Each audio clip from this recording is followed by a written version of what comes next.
to lose. So I'll keep waiting for you. It's the only thing that I can do to keep my composure. I need you closer, I want you and only you.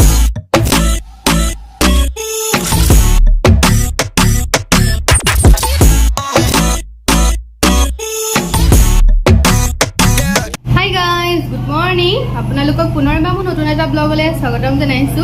কালি ব্লগটো মই hotel লোৱাৰ পাছতে ভিডিঅ'টো and কৰি দিলোঁ আৰু আজিৰ পৰা এতিয়া মৰ্ণিঙৰ পৰা আকৌ মই ভিডিঅ'টো ষ্টাৰ্ট কৰিছোঁ। এতিয়া 8:30 মান হ'ল আৰু আমি 6:30 মানতে উঠি গ'লোঁ, কাৰণ ৰাতিটো জানেনে একদমেই শুব পৰা নাই। আপোনালোকক গুড মৰ্ণিং জনাইছোঁ, বাট আমাৰ কাৰণে একদমেই বেড মৰ্ণিং হৈছে, মানে মৰ্ণিং বুলিয়ে নহয়, কালি ৰাতিপুৱাই হৈ আছে বুলি ক'ব পাৰি। আমি যেতিয়া পৰাই ৰুম ল'লোঁ তেতিয়া পৰাই মানে ভালকৈ থাকিবও পৰা নাই, ইমানেই অশান্তি পাইছোঁ। আচলতে হ'ল কি আপোনালোকক জনাই দিওঁ, কালি আমি ৰুমটো ল'লোঁ, বেলেগতো ক'তো বিচাৰি নাপালোঁৱে, ৰুম চবতে বুক হৈ আছিলে। ফাইনেলি পাই গৈছিলোঁ হোটেলখনৰ নাম হ'ল আলকা ৰেষ্টুৰেণ্ট এণ্ড হোটেল হয়, তেনেকৈ লিখা আছে নামটো। আপোনালোকক আগৰ ভিডিঅ'ত মই ভালকৈ দেখাইছিলোঁ বাৰু। পালোঁ হয়, একদম ভাবিছিলোঁ ইমানখিনি দূৰ কষ্ট কৰি আহিলোঁ আৰু ৰুম বিচাৰিটোতো বেলেগত নাপালোঁৱে, ইয়াত পাই গ'লোঁ বুলি মনটো বহুতেই ভাল লাগিছিলে। AC ৰুমো বুক হৈ আছে, মাত্ৰ নন AC ইয়াত আহিছে নে, ওপৰত ফেন চলি আছে এতিয়া। নন AC ৰুম দুটা আছিলে, এটা এইটো আৰু এটা এই ৱালখনৰ ইপাৰে আছে। মানে পানীৰ প্ৰব্লেম, ইমানেই প্ৰব্লেম, আমি জানেনে মুখখন ধুবলৈও পানী কিনি পেলাই মানে মুখ ধুইছোঁ, এনেকুৱা হৈছে মানে। আৰু লগতে আপোনাৰ ছাৰ্ভিচ ভাল পোৱা নাই আৰু আপোনাৰ ফেনৰ মানে একদম বতাহ নাই, কাৰেণ্টৰ মানে ভল্টেজেই নাই, মানে এনেকুৱা প্ৰব্লেম নহয়, মানে ইমানেই অশান্তি লাগিছে ইয়াত থাকি পেলাই। কেতিয়া যাওঁ দেখি গৈছোঁগৈ। এতিয়া মৰ্ণিঙৰ পৰা আমি জানেনে মুখ ধুবলৈও পানী মানে কিনি অনা হৈছে আৰু গা ধুবলৈতো এতিয়া দেখিছে, এতিয়ালৈকেতো গায়ে ধোৱা নাই। আৰু মানে কি ক'ম, মানে কৈছোঁ নহয় ইমানেই প্ৰব্লেম পাইছোঁ। আপোনালোকে আহিলেও সেইকাৰণে অলপমান ভালকৈ চাই মেলি ল'ব, ৰুমবোৰ অলপমান ভালকৈ চেক কৰি মেলি ল'ব, পানীৰ প্ৰব্লেম আছে নেকি, কিবা ৰুমৰ প্ৰব্লেম আছে নেকি, চব চাই মেলিহে ল'ব। আমিতো ৰিজৰ্টতে থাকিলোঁ হয়, ৰিজৰ্টতো কল কৰিছিলোঁ, তাতো চব বুক হৈ আছে। এতিয়া আচলতে আজি ছানডে কাৰণে হলিডে পৰিছে, সেইকাৰণে আগতে মানুহবোৰে বুক কৰি ল'লে, উপায় নাই আৰু একদম এনেকৈ এডজাষ্ট কৰিছোঁ। এতিয়া মুঠতে যেনে তেনে ইয়াৰ পৰা ওলাই যাবলৈহে চাইছোঁ। ইয়াৰ পৰা ক'ত যাওঁ আপোনালোকক দেখাই থাকিম, আপোনালোকে ভিডিঅ'টো এনজয় কৰক। আমাৰ যি হ'ল আপোনালোকে ভিডিঅ'টো এনজয় কৰক আৰু যদি ভাল লাগে লাইক কমেণ্ট এণ্ড ছাবস্ক্ৰাইব কৰি দিব, লগতে শ্বেয়াৰো কৰি দিব, কাৰণ অৰুণাচল আহিছোঁ আপোনালোকক দেখাম বুলি। যদি ভাল পায় বেলেগেও তেতিয়া ভিডিঅ'টো চাব পাৰিব। বিশেষকৈ ইনফৰ্মেশ্যন মানে ভিডিঅ' দিছোঁ আপোনালোকক, যে এনেকুৱা জেগাত আপোনালোকে থাকিলে কেনেকৈ কি কৰিব সেইখিনিকে জনাইছোঁ। তেনেহ'লে ব্লগটো চাই থাকক শেষলৈকে। আৰু এটা ৰুম এইটো হয়, ইয়াত ভণ্টিয়ে মই আছিলোঁ, আৰু এইটো বাথৰুম আপোনালোকক দেখাওঁ। এইফালে দেখিছে, এইফালে পানী নোলায়, ইয়াত দেখিছে মই খুলিছোঁ, পানীয়ে নোলায়। আৰু বাথৰুমটো চাওক, এইফালেদি পানী পাৰ হৈয়ে নাযায়। গা ধুইছোঁ মানে একদম আপোনাৰ এইবোৰ পানী জমা হৈ আছে, দেখিছেনে, এইবোৰ পানী জমা হৈ আছে, ইমানেই ঘিণ লাগিছে। ইয়াৰ পৰা যেনে তেনে ওলাই মেলি যাওঁ আৰু গাটো ধুলোঁ। তেওঁলোকে বাৰু পানীৰ সুবিধাটো কৰি দিলে বাৰু, পাইপ এডাল ক'ৰ পৰা ফিটিং কৰি দিলে নাজানো, মুঠতে গাটো ধুই ল'লোঁ, এবাল্টিং পানী হ'লেও গাটো ধুই লৈছোঁ। যেনে তেনে ইয়াৰ পৰা ওলাই মেলি যাওঁ, তাৰপাছত আপোনালোকক ভালকৈ দেখাই আছোঁ বাৰু। গাইছ, আমি এতিয়া এয়া ৰুমৰ পৰা ওলাই আহিলোঁ, ওলাই মেলি ৰেডি হৈ আহিছোঁ, একদম গাড়ীত বস্তু ভৰাই লোৱা হ'ল।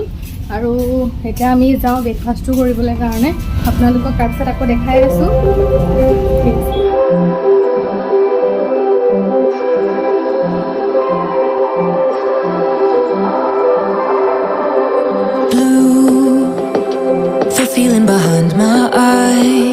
গাইছ, আমি আহি পাই গ'লোহি ধাবা ওচৰত, ইয়াতে ব্ৰেকফাষ্টটো কৰি ল'ম, একদম লাইটকৈ কৰিম আৰু, কাৰণ লাঞ্চটো আকৌ কৰিবলৈ হ'বই। এতিয়া টাইমো হৈ গ'ল আপোনাৰ, এতিয়া টাইম 10:28 হ'ল আৰু ব্ৰেকফাষ্ট এতিয়া আমি কৰিমহে। আৰু যিটো ৰাস্তাত আহিছিলোঁ হাইৱে ৰাস্তা হয়, ইমানেই ধুনীয়া ৰাস্তাটো, মানে মই অলপ দেখাইছিলোঁ বাৰু ভিডিঅ'ত, আপোনালোকে তেনেহ'লে এতিয়া আৰু চাই থাকক। লগ পাই আছোঁ আকৌ। এইফালে আমাৰ অৰ্ডাৰ দিয়া হৈ গ'ল, পৰাঠা দিছোঁ 4টা আৰু লগতে আলু ভুজিয়া দিয়া হৈছে, এইটো আলু ভুজিয়া আৰু ইফালে দেখিছে এয়া আমি মেপ চাই আহিছোঁ গাইজ আমাৰ ব্ৰেকফাষ্ট কৰা হৈ গ'ল এখন ৱৈশালী ধাবা আপোনাৰ চোখামলৈ আহিলে এই ৱৈশালী ধাবাত খাবলৈ নাপাহৰিব একদম ইমানেই টেষ্টি আছিলে আমাৰ ব্ৰেকফাষ্টটো ইমান ভাল লাগিলে ভাবকচোন লাঞ্চ বা ডিনাৰ কিমান ধুনীয়া হ'ব খাবলৈ কাৰণে এতিয়া আমি যাওঁ ৰিজৰ্টলৈ কোনখন ৰিজৰ্টত যাম আপোনালোকক ভিডিঅ'ত দেখাই থাকিম তেনেহ'লে আজি ব্লগটো কণ্টিনিউ কৰি থাকক আৰু স্কিপ কৰি নিদিব বহুত ৰ'দ দিছে দেখিছেনে বহুত ৰ'দ আমাৰ অসমতকৈ ইয়াত বহুতেই গৰম হয় এতিয়া যাওঁ এটা 17 কিলোমিটাৰ দেখাইছে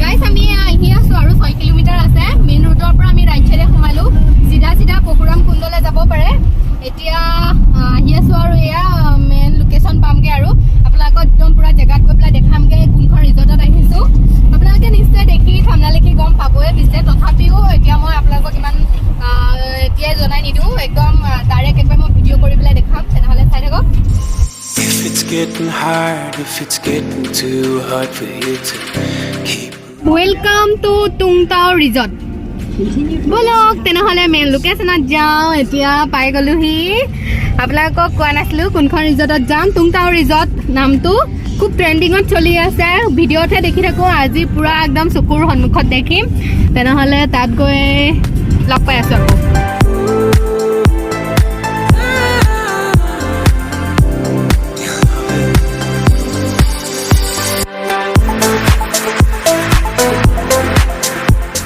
গাইজ এয়া মেইন লোকেশ্যনত আহি পাই গ'লোহি এইফালে গাড়ী পাৰ্কিং কৰি লোৱা হৈ গ'ল এতিয়া তালৈ যাওঁ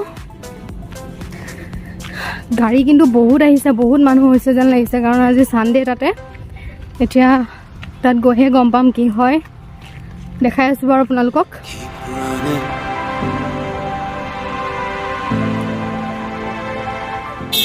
ইয়াতে এণ্ট্ৰি কৰিব লাগিব পাৰ পাৰ্চন কিমান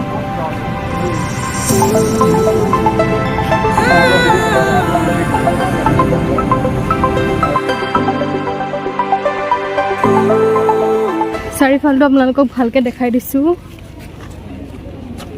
এখন ৰেষ্টুৰেণ্ট হয় ইয়াতে খানা চানা অৰ্ডাৰ দি খাব পাৰে আৰু কটেজো চববোৰ বুক হৈ আছে ইয়াত থোৱাটো একেবাৰে সম্ভৱেই নহয় ইয়াত এতিয়া অকল আপোনালোকক মই দেখাবহে পাৰিম ইয়াত গা চাও ধুব পাৰে ঝৰ্ণা আছে ধুনীয়া আপোনালোকক দেখাই আছোঁ তেনেহ'লে আৰু